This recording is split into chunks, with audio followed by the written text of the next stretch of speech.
Praise be in everyone, and welcome to episode 35, where we are adhering to the creed.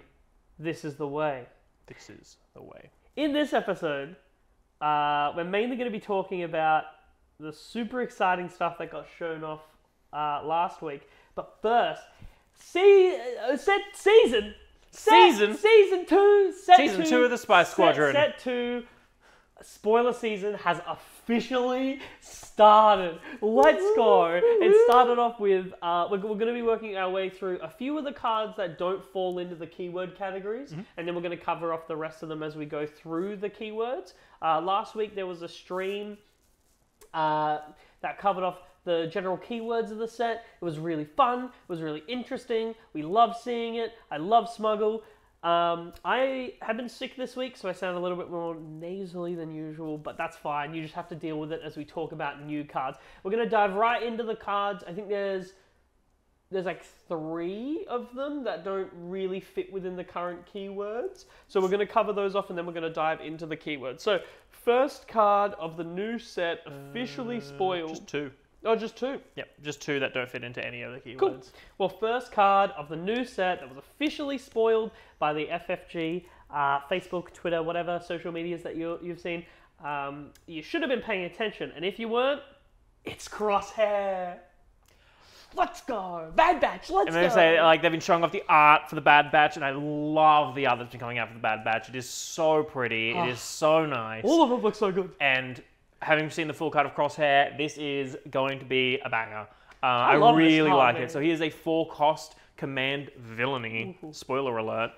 He's an Imperial Clone Trooper! Imperial Clone Trooper. Go! He's just following orders. Those are 3 of the best keywords in the game! It's back. It's back. But he is a 2/6 little... You got a big booty. You got a big booty. And the reason why is he's got a lot that you can do with it. So he has 2 abilities. The first one is action. Pay 2. This unit gains +1/+0 for the phase. Pretty awesome, nice, pretty kind of a mana sink to like buff it up. We've seen it in a bunch of different. Not limited to once. Yeah, per so you can just turn. do it. If you have 6 resources, you can just tap 6, give him tap 2, give him +1, tap 2, give him +1, tap 2, give him +1. If you're running Boba and you're playing a more slow control deck, this one actually fits really well because it's got a payoff for Boba's ability and a trigger to trigger Boba's ability. No, absolutely. I think this is a very good card in Boba. Like I think, but this fits into Boba quite well. He does have a second ability though. That is not all. His second ability is tap him. Deal damage equal to his power to a ground unit. But then he's just attacking it, right? No, he is not. He's just dealing the damage. So this is essentially the best first strike you've ever seen in your life. Yep. You got Han Solo and shoot first, and now you said, but what if I didn't even need them to kill? Just tap Crosshair, because he's the best sniper out there, man. This is an extremely thematic card. I love this card. It is so a much. really cool looking card. I think this is a continuation of everything they've set up in set 1 of how they've managed to fit a lot of thematics into their game. I think also this is a great indication of how this is going to differ from set 1. Set 1, once again, we've probably said it a couple times, but set 1 was to establish a baseline of this game. It was to give us staple cards and introductory elements into the game. Set 2, 3, and onward is going to be all about expansion, going sideways and adding interesting and new mechanics. We have, I believe, 2 cards in set 1, Spark of Rebellion, that have tap abilities, and both of them allow you to play cards at a reduced cost. And now, currently, in set 2, Shadows of the Galaxy, we have 2 cards with tap abilities, and neither of them are cost related. Both of them affect and disrupt your opponent's units on board, that being Grogu and that being Crosshair. This is super interesting, and I really hope there's more of an emphasis on units having interesting tap abilities in set 2. Absolutely. It makes a really interesting question of, do I attack with this unit or do I just tap him? Obviously, Crosshair, it's pretty rare that you're actually going to be swinging into a unit rather than just tapping him to deal the damage. The only time you're swinging with him would be at base. I think something really interesting about set 2 is that one card to me has come up quite a lot, and I just have been very surprised, and that's Entrenched. Moff Gideon, you run Entrenched in because it's incredible.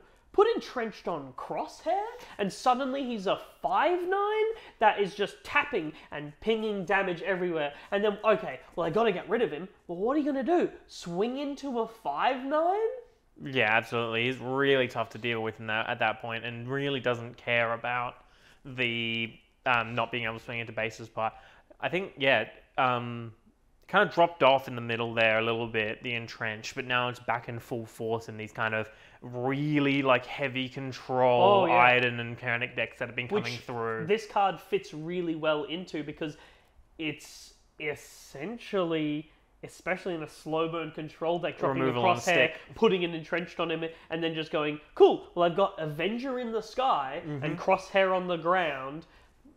What are you going to do to stop them? I reckon that this card is very, very strong. And I think that, I love the Bad Batch. Crosshair is probably my second or even first, tied for the first, next to Hunter, favorite member of the batch. So I think one of the really interesting things about Crosshair is that he's not the person to stabilize your board. He's the person to keep your board stabilized. Exactly. He's pinging damage here and there to help facilitate your board growth and positive trades. I think this card works really well in decks like Moff Gideon, because you're able to go, cool, drop that unit to 1 health. So now when I swing at you with my Overwhelm units, you're getting extra damage, I'm getting extra damage through, or, I've got my Phase 3 Dark Trooper, put you down to 1 health, or put you down even by like a bracket. So now that when you swing into my Dark Trooper, you have to trade instead of getting a positive leg up. So a lot of interesting stuff like that comes up. I will be giving Crosshair a 3.5 out of 5 on the Spiceometer, with subject to change more than likely going up. Now the next card, well, this is the way. This is the way. This is the way. Revealed just this morning. This is the way. We woke up to this card. We'll go over some of the other all the cards that were revealed during the stream. Yes. Those are all related to the keywords that we're going to go over a little bit more detail. So we're just going to go through when we get to that. This card is really interesting. It is our second Heroism card. It is. It is. I believe it's a starter deck card as well. Is it? I don't believe so. I think it's a set uncommon, but interestingly enough, it is a set uncommon. My apologies. It is number 253, which is not a number we had in set 1 in the main set of cards. Not a number that we had, but now we're seeing it. It's very cool. It's awesome. It is a 2-cost Heroism neutral Mandalorian. It's a Mandalorian event. And it says, I'm just going to read it to make sure I don't get anything wrong. Search the top 8 cards of your deck for up to 2 Mandalorian and or upgrade cards. Reveal them, draw them. This is the way. This is the way. You're getting Mandalorians, you're getting upgrades. What we've seen, we know the Mando synergizes really heavily with the upgrades. We assume when we get the armorer, when we get the rest of it, they're probably going to be kind of upgrade-focused leaders as well. But so this card can already get us all of the upgrades of the game in just the starter deck, which I feel like the starter deck will probably have a copy of this card, because you can search out the Mandalorian's rifle, you can search out the Razor Crest, as it notably is a Mandalorian card because it's a Mandalorian vehicle. You can search out disabling Fang Fighters, you can search out your Sabines, you can search out Where I Go, He Goes, the Legendary, and much, much more. Now, I've seen a couple of people liken this card to Prepare for Takeoff, and that is a fair assessment to make, getting the top 8 and searching for 2 cards. The difference is Mandalorian units and upgrades are far more valuable than just vehicles, because Mandalorians will be a large focus of this set, as big as probably the Rebels and Imperials were in set 1, which means there's going to be quite a lot of them. And it's not limited to just vehicles. So you can get ground units, you can get space units, and then in a set that's incredibly upgrade heavy. We were in the car just before on our way here talking about this, and you mentioned a card like this is going to facilitate really well with the bounty upgrades, because you're not then sacrificing hand advantage, you can search and stuff. And interestingly enough, my favorite part about this card is it can search for itself. It is a Mandalorian. It is. And I think that's one of the key things that we're going to see. The draw cards like Prepare for Takeoff and stuff like that are not bad cards. They're very good cards. The reason they haven't really seen play at the moment is because we don't have one that searches for relevant things in... If I had a 2-cost blue event that searched for other event, to take 2 events and put them into your hand, God am I putting that in my Krennic deck? Yep. I'll get this takedown and this vigilance. Thanks, buddy. Like, it's just something that's like the power of these sorts of cards is what you're looking for. Yeah. And this synergizes so well with what we've seen in the Mandalorian stuff so far, where it's always going to be it's always going to be hitting without you having to put extra cards in to force it to hit. Kind of like how you'd do with Prepare for Takeoff. I'd find a lot of the times if I was running that card, I'd run extra vehicles. I'd run extra vehicles that maybe I didn't really want. Yeah. But once again, the difference between this and Prepare for Takeoff is in the decks it's running, it's more relevant. Like currently, we don't really have a big vehicle-centric deck that this would be that Prepare for Takeoff would be utilized in. But I actively would just put this into what we already have for the Mandalorian. I actually think this makes the Mandalorian leader stronger. Being able to search out the rifle, being able to search out the crest, being able to search out the legendary, being able to, I might go home and build a red-blue Mandalorian deck and play this as a tour, because in a deck that wants to disrupt, wants to play slower, wants to have a longer game, in that back end, being able to pay 2 and go and get those cards you need makes it not a top deck battle, which is what we've seen a lot of the big high level decks kind of boil down to.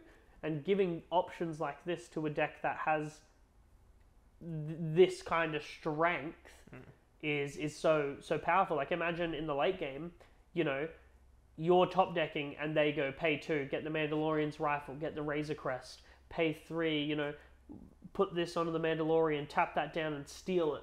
And then you're out there going, cool, now I have to top deck an answer for the 7/7 Mandalorian because he just stole this unit that I wanted. Yeah, absolutely. And it's one of those cases where when you're looking into these sorts of cards, and as we were saying it before, but I just want to reiterate it because I think it's going to be so important, this set, because there's going to be a real, especially for a lot of these bounties or these low-cost, like, kind of... upgrades. Give you bonus stuff.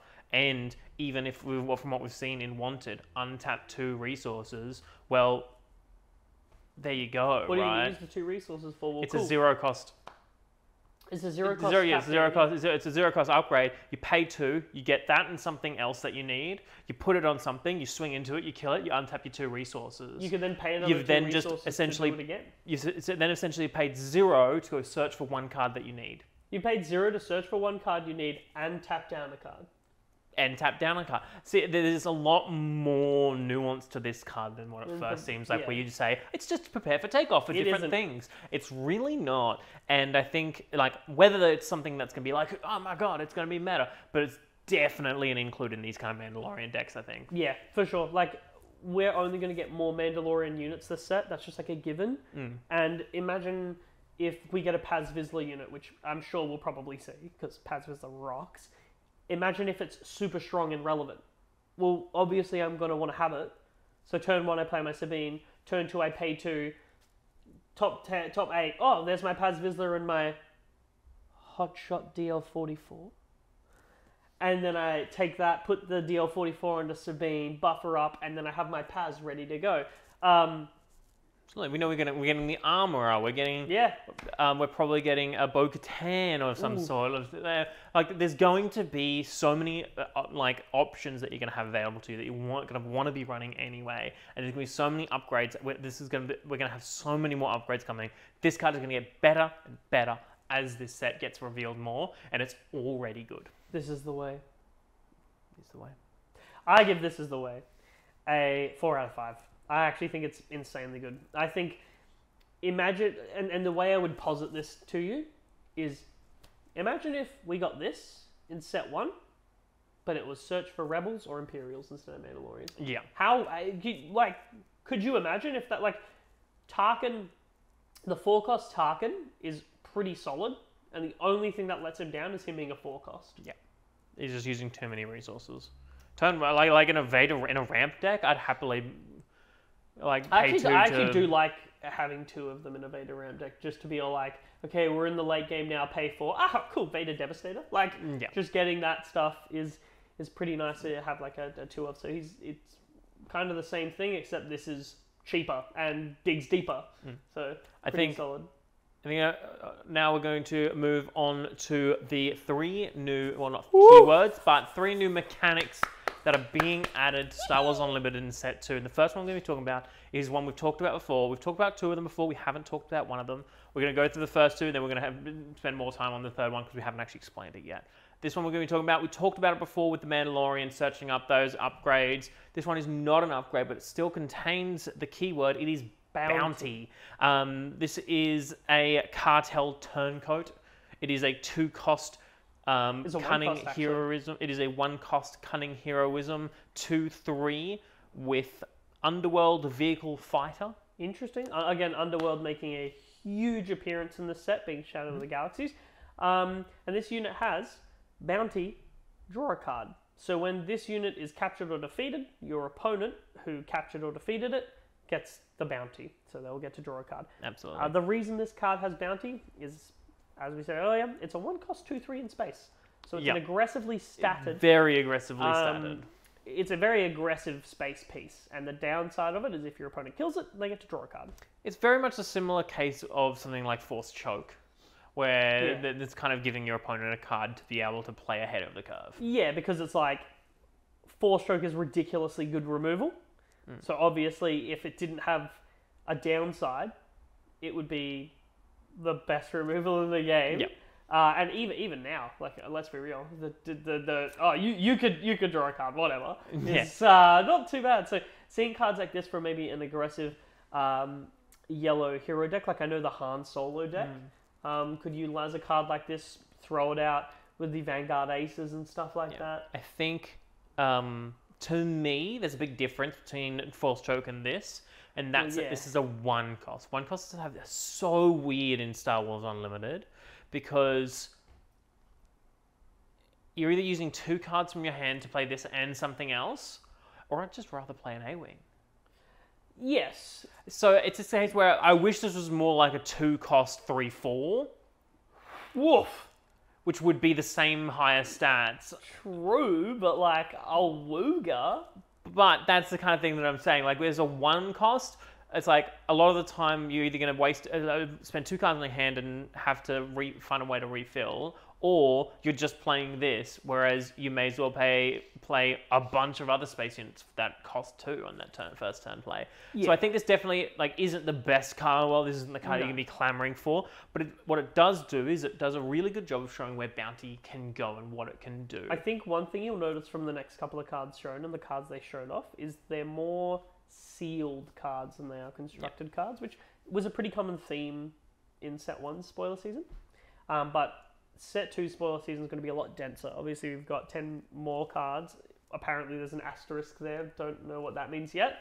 But 10 more cards than in Set 1. So we'll be getting a lot more, and also a lot less time to show off all those cards. So looks like Set 2 is going to be real dense, something I'm very excited about. But Absolutely. This is definitely a sealed card, in my opinion. But it's cool to see that you could go Yellow Hero, like, race in sealed.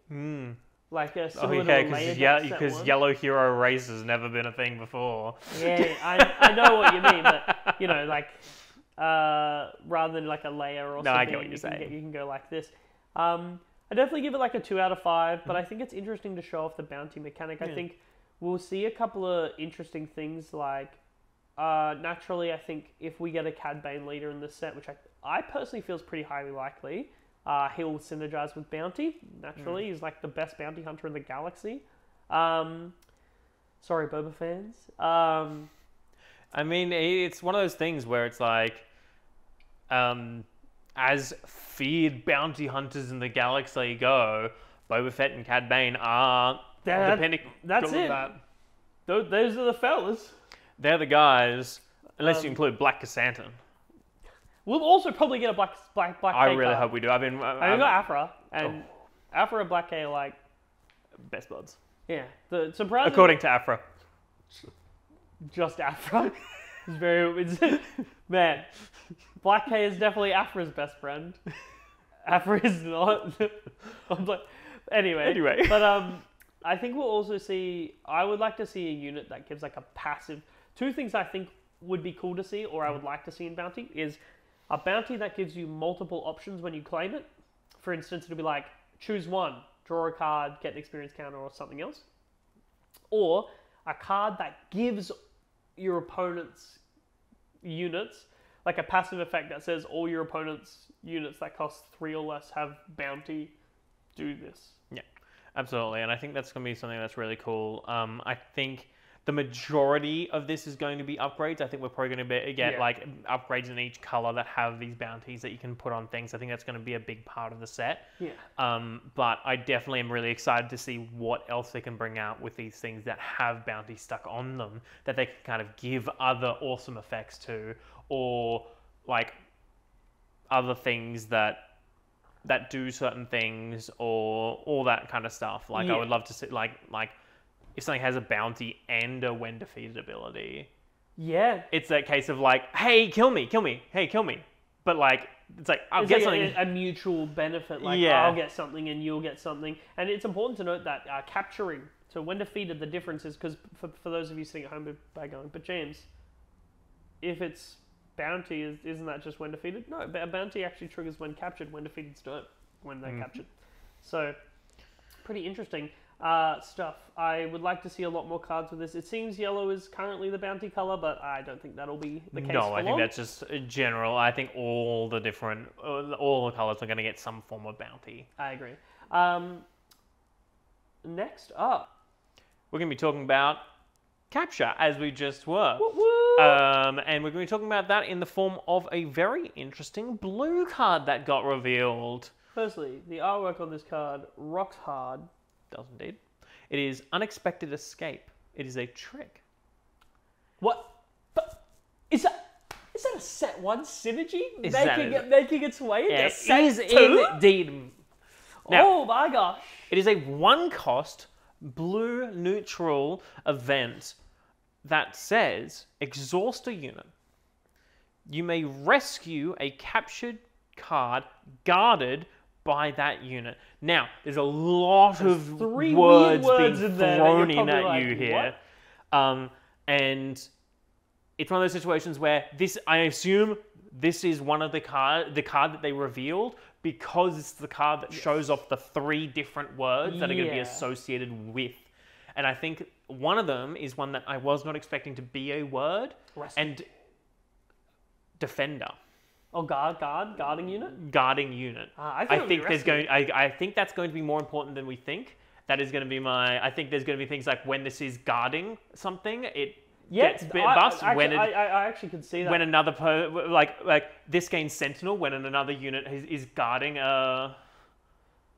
That would be cool if we get like an IG-11 that does that. Yeah. Because like, you know, when another unit is guarding a unit. He's got his nursing protocols ready to go. This gains Sentinel. I think that's going to be a really important part of it. But we're going to go through the 3 of them. So captured card. So capture is the new kind of mechanic that we're talking about here. It is a mechanic where you can take one of your opponent's cards and place it under one of your cards. And then until that...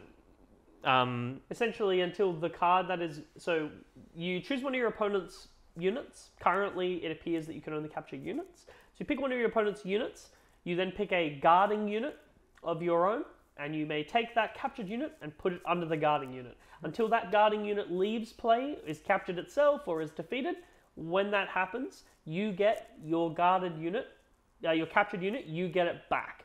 Now, a few things to note. When a unit is captured, it loses all of its upgrades and all of its damage. When a unit is returned, it is returned exhausted, and you do not resolve any on-play abilities. Yep. So that is very, very important, as in other card games, when a unit that has been temporarily exiled or captured or what have you, usually it does return with its when-played abilities. I'm glad that it doesn't, because can you imagine stealing a Devastator and they just get to do the thing again, or taking a Vader? SWU, because it's action for action, unlike other card games, naturally has generally more powerful when played abilities. Absolutely. But the way that that is honed in and reined in is because it's action for action. If you were able to capture a unit and get another when played ability, that would be off the chain. But that's not to say that this ability, this keyword isn't incredible. The other thing that we're going to talk about is rescue. So that's going to be the case where rather than defeat, the only way it is not only when it leaves play that this is. There are cards, such as this one, and I assume others, that will be able to rescue cards from that guarding unit and be able to take it back and put it back in play. What if we get a bounty that just says rescue a unit? Could be. That would be super cool. That would be super cool. But yeah, this is a really interesting card. I was not expecting it in blue. No, especially because the whole thing is that Kylo wasn't vigilant. Poe got away. Poe did get away. So yes, this is exhausting a unit and getting a unit back for one. I think this is a really good card. I think this is definitely a card that if we see more capture, this is definitely going to be a card that's going to be seen play. I think if there's more capture, this card at minimum becomes a sideboard card because I'm gonna be honest with you, if it's not in my colors, boy, am I happy paying 3 to tap down a unit and get back my captured unit. If it is in my colors, I'm more than happy to pay 1. It's either a sideboard card or a main deck 2 of, in my opinion, depending on how relevant the capture mechanic is. If I'm playing against a Mandalorian leader, boy, howdy do I not want to have to deal with a 7/7 that's going to steal something. So I'm going to pay 1 and tap it down to give me some breathing room and get my captured card back. Absolutely. I think capture is going to be this really interesting keyword, and I think there's a lot of talk of like, oh, capture's in a lot of other games, like we've seen it. I don't think but it's pretty like I've seen a lot of talk that's not very good in this game because units are way more fragile in this game than some other games that use this kind of mechanic. So it's very easy to vanquish something, to get rid of something that is, but the one thing I do want to point out that capture has, and we talked about it just before, that a lot of time doesn't, is it activates bounties.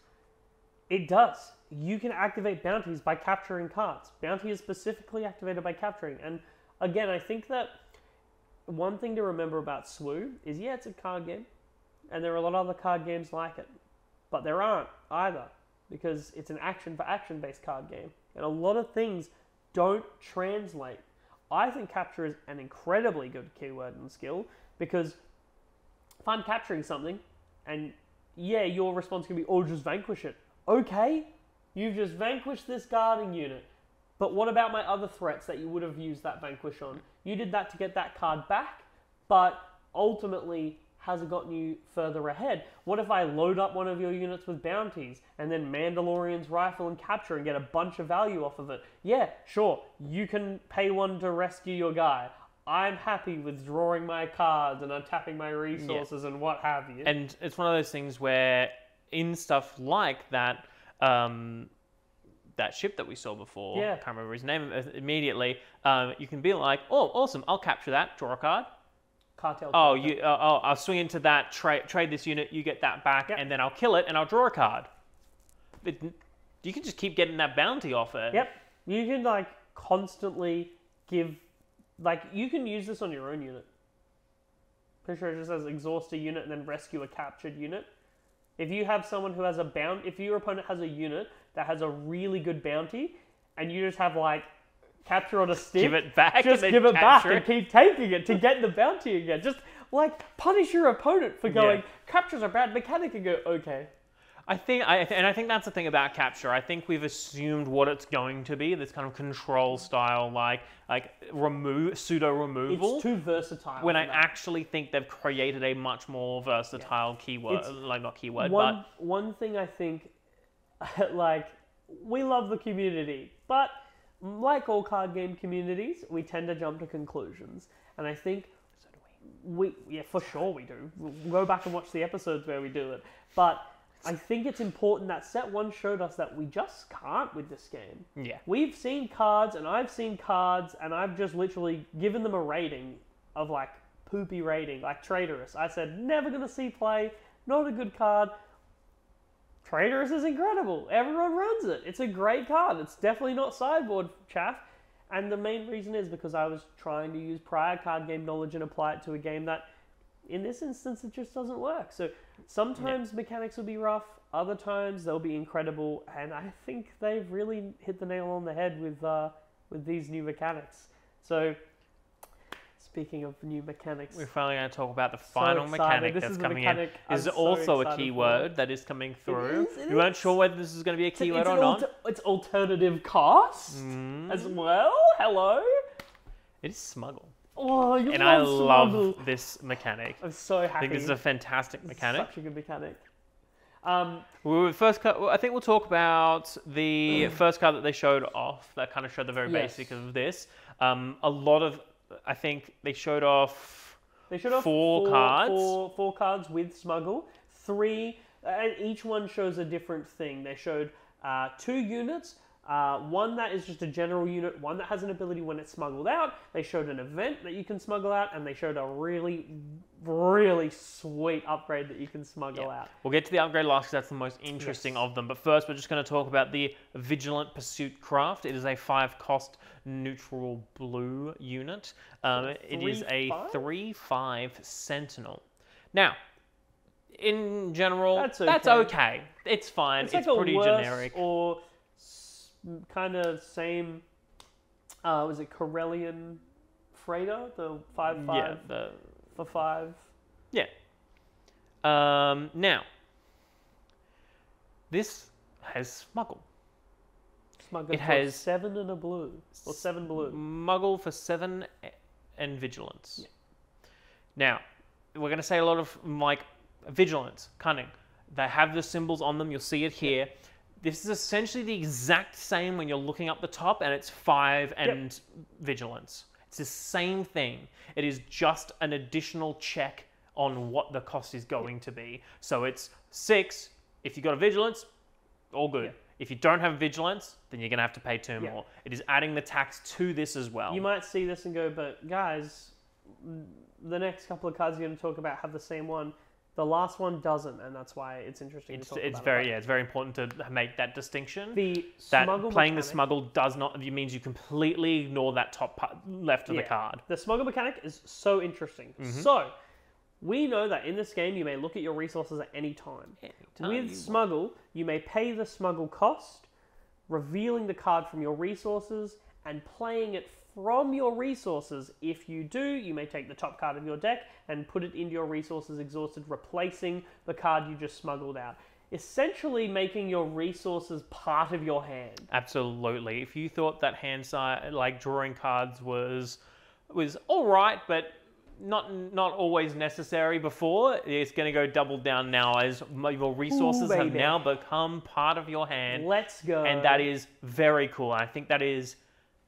I 100% believe that this is a mechanic they planned for Star Wars Unlimited from the beginning and just didn't have space to fit it into set 1. I believe that's one of the reasons why they were not worried about this kind of like draw. Like the draw was pretty situational. It's like, I think they knew this mechanic they'd had this mechanic from day 1. They knew that this was going to be a thing where they were going to use those resources in interesting ways to be able to play them out.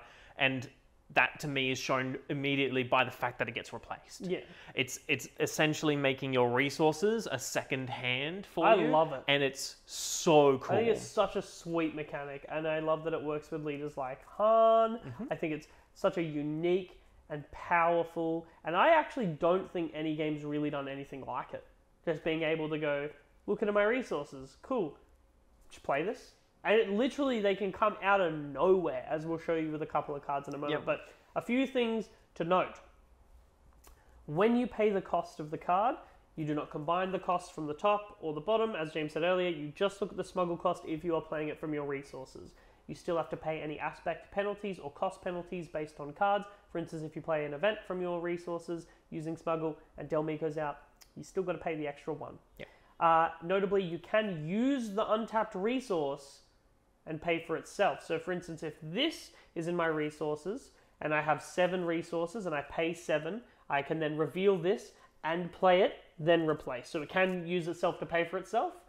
And most importantly, the replaced resource comes in exhausted. Just like in this game, it would have to specify otherwise. Absolutely. So there's a bit of things that's going to take a little bit of time for people to get their Yeah. heads around. But at the end of the day, it's actually quite a simple mechanic. It really is. It's pretty much just like, cool, I draw my opening hand, 2 smuggle cards, put those down. Now you don't have to worry. This is a mechanic that is so interesting, even when you take out all of the technical aspects of it. Yeah. In a social kind of card game way of The bluff. Just having the bluff Yep, of being absolutely. like, what could they smuggle in? But it's also the case of you can just go, oh yeah, you could have no smuggle cards in your deck, but just sitting there while your opponent's waiting and going, looking at your hand and going, and putting it down and then checking your resources. or not ever checking your resources, being able to know exactly what Yep. you've put resource down and not checking them Yep. can make people forget so easily that that's possible, and When then I- just flicking them out of nowhere. Yeah, when I play, I keep track of stuff really well. That's just the kind of player I am. So I know what I'm resourcing turn 1 and 2 and 3 and 4. So that's something I'm going to use to my advantage, where if I look at my hand and I go, cool, this is my... Because how I stack my resources is on top of each other in turns. So I can easily pay and just group things, keep a neat board state. But that's actually going to benefit me, because I'll then be able to look down and go, turn 1, turn 2, turn 3, turn 4. So if I know what turns I put those resources down on, it makes it a lot easier to smuggle, makes it a lot easier to bluff, makes it a lot easier to get ya. Now, Yeah. next one... Moving on to the next one, this one is quite interesting. It Again, is. it's very much a sealed card. Yeah, a lot of It's, them are... it's very much a sealed card, but it does show an interesting thing. Yes. In that it is So what are these guys called? Privateer crew. They're a 2-cost just a group of fellas. Another- It's so our our first first group set 2 group of fellas. Here they are. I love so them. Privateer crew is a 2/2 for 2 command underworld with smuggle 6 command, and when this card is played by smuggle, it gets 3 experience counters. Exactly. So essentially, you can either pay 2 for a 2/2, or you can pay 6 for a 6 5/5. from your resources without using a card in hand and get a 5/5. I think that's the most important thing, is that a lot of people might look at this mechanic and be like, but this sucks, why would I just pay the higher cost? Because one of the hardest things in this game, for a lot of new players, and even a lot of experienced players, figuring out what's a resource and being able to, and losing that value from your hand when you play something. Well, this mechanic mitigates both of those problems. Put the smuggle card in your resources, it's now just a part of your hand. You've got it there now. Yeah, and Imagine if we... Like, for me, I definitely think there's going to be at least 2 to 3 smuggle removal, and I think it is going to become some of the most played removal in the game, because you have it in your deck. You draw it turn 1, great, put it in my resources. It's removal. It is there now forever. Yeah. For whenever you need to use it. You never need to draw the right card because you've always got it there. Imagine if you could just vanquish for 5 from your resources whenever you wanted to. Well, I think that we're going to see a card pretty similar to that. And it's going to be busted.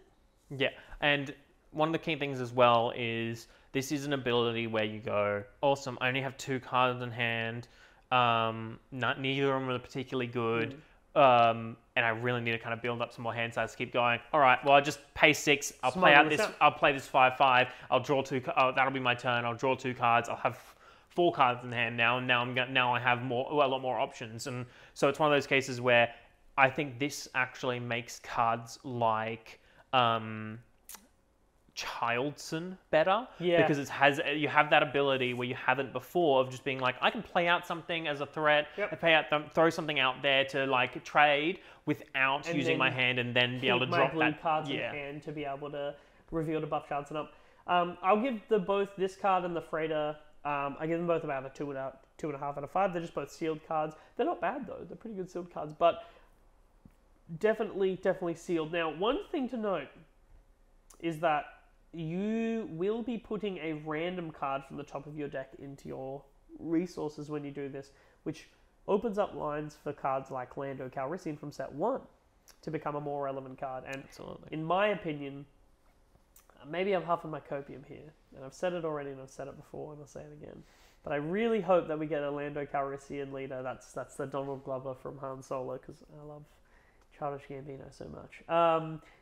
And I think that he'll have an interesting effect, or at least I hope he has an effect where, much like the unit from set 1, he allows you to swap resources out. Could you imagine a whole deck being built around Smuggle, and your leader just goes, well, don't worry, I know you didn't want to put that random one down, let me just swap it out for you, and, I mean, he's like the smuggler, right? Like, aside from Han Solo, he's the one who owned the Falcon originally. He did the bunch of smuggling jobs. Some would say Han learned almost everything he knows from Lando.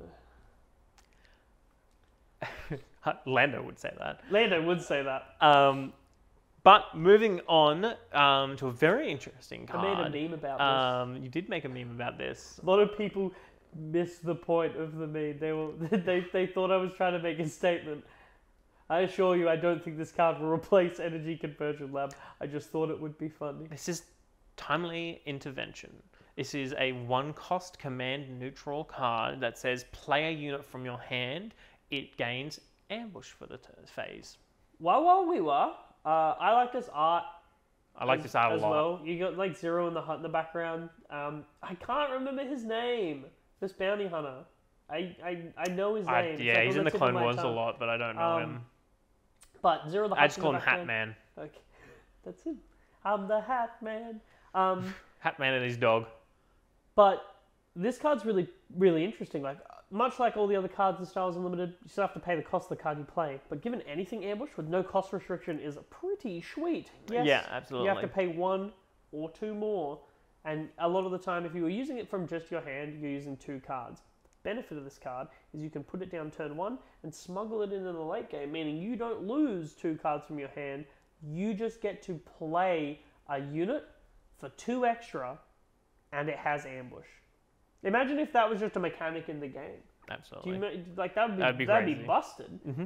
And it's a really cool kind of mechanic that is going to be really interesting, especially on those kind of like late game things. I've definitely won games where I've kept Energy Conversion Lab to ambush in one of those an overwhelm unit, such as the battle Steadfast Battalion, to win me the game. So having this in your back pocket to wait and on turn 9, like you've ramped a bunch and you go, okay, sick, now I'm going to flip this from my resources and ambush in this Palpatine. Deal 6 damage, ambush into this, overwhelm over the top. It's like there's just so much value in this to early game resource and late game just fling an ambush card at someone. I paid 9 for Luke Skywalker. Here he is. I will -3, restore 3, and kill that all in one go. Yeah, it's at the end of the day, giving things ambush we know is fantastic, and yes, this is a bit pricey to do it with either 1 cost in the card from hand or 2 cost. But at the end of the day, the benefit you get for it is absolutely worth it. It's not oh my god, this is incredible, it's the most broken card in the world, but it's also not, this isn't very good. It's right in the middle there of like, this is a card you need to be aware of and you need to be scared of. This is a card that is going to be a dope card in Sealed, and it is going to be a great main or sideboard card in Constructed. I give it a 3.5 out of 5. I think it's really solid. This next card rocks my socks off. Absolutely. It's a gun. It's a second gun. Gun. This card is one that you asked for in set 1. You were like, I want a low cost red blaster that gives +2/+0. That's what I want. I said it. And here it is. And it's even better. Oh, it's even better than we thought. It is a 1-cost aggression for now. Upgrade. It is the Hotshot DL-44 blaster.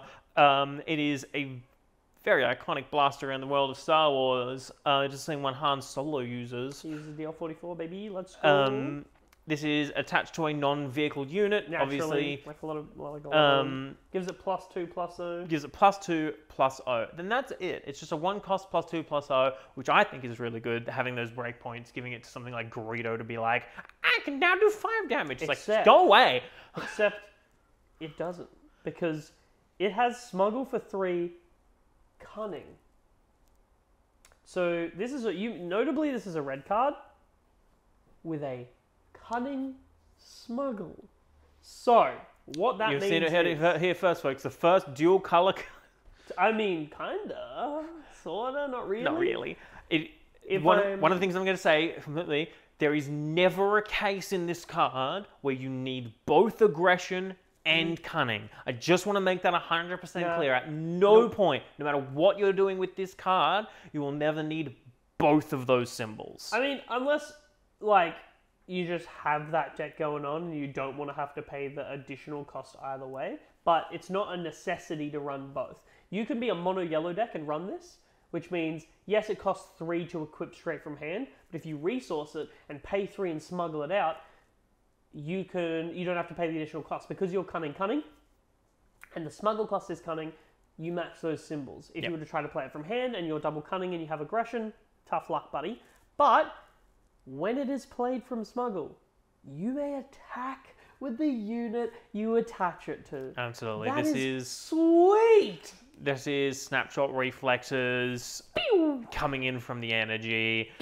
This is a Mandalorian. Like, the Mandalorian is going to love this card. Yeah, he is. Whether it's red Mando or just yellow green. Pay 3, put it on the Mando, tap that down, swing with the Mando. Woo! Yes, please. Yes, please. An early game, turn 2, just search it out. Yeah. Pay 2. Search it out. Excuse me, pay 2. This is the way. Absolutely. And I really love the art on this card. I really like how it's so shiny. I like how the gun's really shiny, and like the framing of it's really nice, where the light's like shining down on the gun. It's clearly showing, like it's trying to be it's like the gun. Look at the gun, and then the guy's just like, my gun. My gun. I love my gun. He loves his gun. He loves his gun. But I give I actually give this card like a 4. I think this is so solid. I think the amount of times you're going to be able to gotcha someone with it. Imagine playing like a yellow-green hero deck, and you have these because you just resource them, and then someone's like, "Oh, flip my Sabine leader," and you go, "Very good, pay 3. Slap this on my Battlefield Marine, kill Sabine." Kill Sabine. They're like, but it's red, No. Smuggle. He's a hotshot boy. He's a hotshot Marine. He's just pew! He shoots first, but he doesn't. This is smuggle in general is such a cool mechanic. I think, as I said it before, I think this is a mechanic that was always meant to be in the game and just didn't fit in set 1. And I think that's one of the key things about it, is that this feels Star Wars Unlimited. It is awesome. These mechanics complete the kind of baseline of the set that we've kind of been feeling. And I think it's just made it so much more well-rounded. And I think that's what we're going to see as set 2, even set 3 comes out. I think it's just going to make it more like such a more well-rounded game. Yeah. And it already is pretty great. But that's really all for now. We are back in spoiler season, so we'll probably just be talking about the new cards. Spoilers for the next little while, and then we'll get back into some set 2. We'll be doing another live stream opening on release day on July 12th, so tune in for that. And then we'll do what we did last set. We'll go through the decks, we'll do some deep dive deck techs. We did miss out on gameplay last week because I was a sick boy. So we unfortunately didn't get put through because I was a bit sick and was like, I don't want to make thumbnails and stuff. So can we just leave it for this week? And then, so this week is actually our gameplay. If you go check that out, it's Chirrut versus Han. That was really it's a very fun game. It was actually really, really fun. So please go check that out. Let us know if you want to see anything else from that. Notably, if you guys ask for set 2 stuff, I just want to be really transparent. Because the physical cards are out, we will not be playing with the set 2 cards until those are released. We'll talk speculation and everything like that, but we won't be using the set 2 cards in gameplay until they're out. But that'll build up your anticipation for it anyway. So just get hype like us, and you'll be fine. Absolutely. But, and we'll be going to our first store championships in 2 weeks. On the May the 4th is our first store showdowns. So keep an eye out for information about that and how we did. And there might be some really interesting videos coming out about that at some point in the future. But thank you so much for watching, guys. Go check out the gameplay. We love you.